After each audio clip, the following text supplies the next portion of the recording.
Now we're going to add an optional parameter to specify how many decimal places we actually want to appear or be rounded to when we use our kilograms, pounds to kilograms conversion tool that we just created. So let's go back to VBA and I'll show you how to add an optional parameter.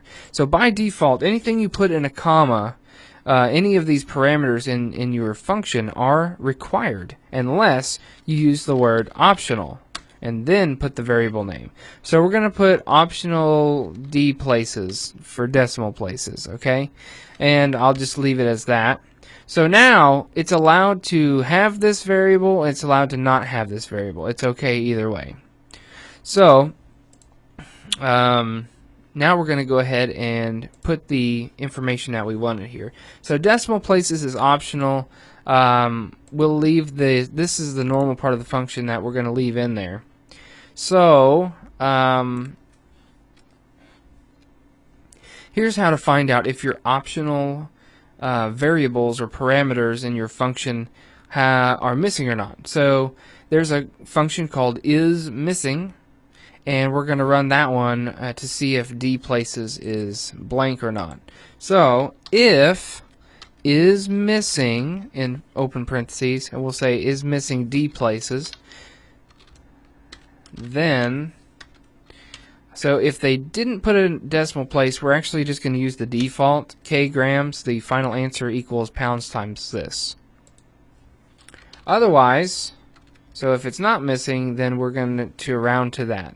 So otherwise, kgrams equals, and then we're going to use the round function. So we're going to round lbs times 0.453592, comma, and how many decimal places? Well, we have a variable for that. It's called D places.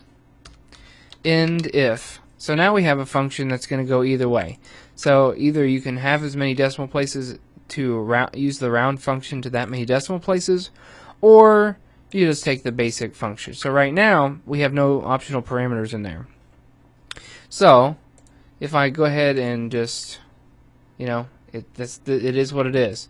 But if I put I want to round whatever's to the right of me one cell, comma, and I want to round it to the third decimal place.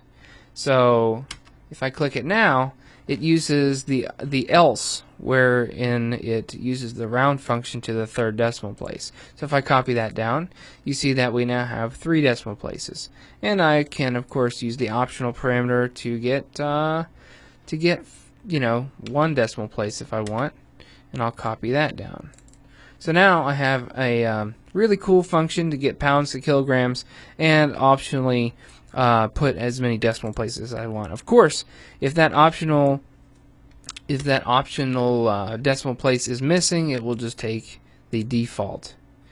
You could also, if you wanted to strategize and you wanted to have your formula default, if it's missing that other parameter, then you wanted it to always be rounded to the second decimal unless specified otherwise, then you could use the round function comma 2 as your default, which would be right here. You could use that equals round comma 2, and then if they have a specific number of decimal places, then they can use that optional one.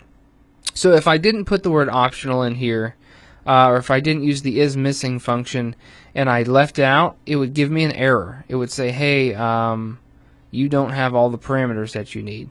But you do. Anyway, this is very...